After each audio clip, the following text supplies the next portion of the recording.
சட்டப்பேரவையில் மதுவிலக்கு திருத்தச் சட்ட மசோதாவானது அறிமுகம் செய்யப்பட்டிருக்கிறது. விவரங்களை வழங்கலாம் ராஜகுமரன்.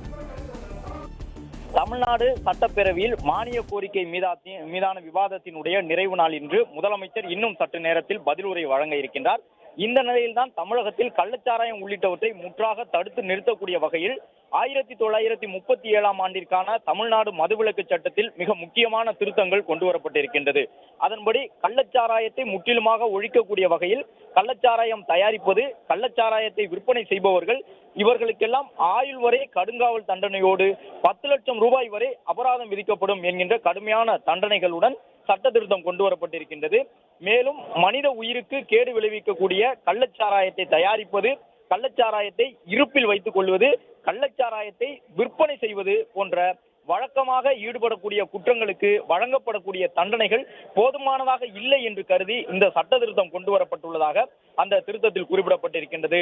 தமிழகத்தில் இருந்து கள்ளச்சாராயத்தின் அச்சுறுத்தலை முற்றிலுமாக ஒழிப்பது அவசியம் என்று அரசு கருதுவதாகவும், எனவேதான் கள்ளச்சாராயத்துடன் கலக்கப்படக்கூடிய குடி தன்மை இழந்த எரிசாராயம், மெத்தனால் போன்ற தடை செய்யப்பட்ட மதுபானங்களால் விலைமதிப்பற்ற உயிர்களை இழக்க நேரிடுவதால் கள்ளச்சாராய விற்பனையை தடுக்க தண்டனையை அதிகரிப்பது அவசியம் என்று அரசு கருதுவதாகவும் குறிப்பிட்டிருக்கின்றார்கள். இதற்காக கொண்டு வரப்பட்டுள்ள சட்டத்தில் சிறை தண்டனையின் கால அளவை அதிகரித்தும் தண்டனை தொகையினை அதிகரித்தும், அதாவது தண்டனை தொகை கணிசமாக அதிகரிக்கப்பட்டிருக்கின்றது. மது வகை மதி மயக்கக்கூடிய மருந்தினை தயாரிக்க கொண்டு செல்வதற்கும் வைத்திருப்பதற்கும் நுகர்வுக்கும் தடை விதிக்கப்பட்டிருக்கின்றது.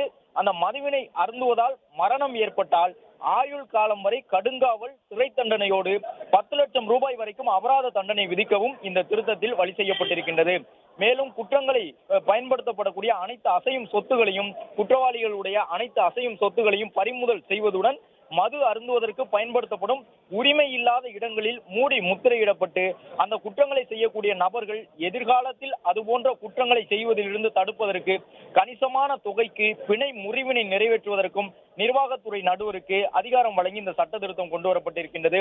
இதுபோன்று குற்றங்களை செய்து தண்டனை தீர்ப்பு வழங்கப்பட்ட ஒருவரை அந்த பகுதியில் இருந்தே நீக்கம் செய்வதற்கு மதுவிலக்கு அதிகாரி அல்லது புலனாய்வு அதிகாரியால் நீதிமன்றத்தில் விண்ணப்பம் செய்வதற்கும் சட்ட திருத்தத்தில் வழி செய்யப்பட்டிருக்கின்றது.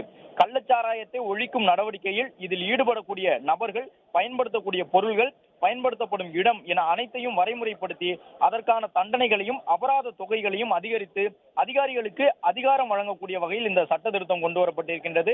அண்மையில் மெத்தனால் கலந்த விஷச்சாராயம் அருந்தி 60க்கும் மேற்பட்டோர் உயிரிழந்திருக்கக்கூடிய சூழ்நிலையில் தமிழகத்தில் இனிமேல் கள்ளச்சாராயத்தை காய்ச்சுவது, கள்ளச்சாராயத்தை விற்பனை செய்வது, கள்ளச்சாராயத்தை பதுக்கி வைப்பது போன்ற அனைத்து செயல்களிலும் ஈடுபடக்கூடியவர்களுக்கு 10 லட்சம் ரூபாய் அபராத தொகையுடன் ஆயுள் வரை கடுங்காவல் தண்டனை, வாழ்நாள் சிறை வழங்கப்படும் என்கின்ற ஒரு முக்கியமான சட்ட திருத்தத்தை தமிழ்நாடு அரசு தற்போது பேரவையில் கொண்டு வந்துள்ளது.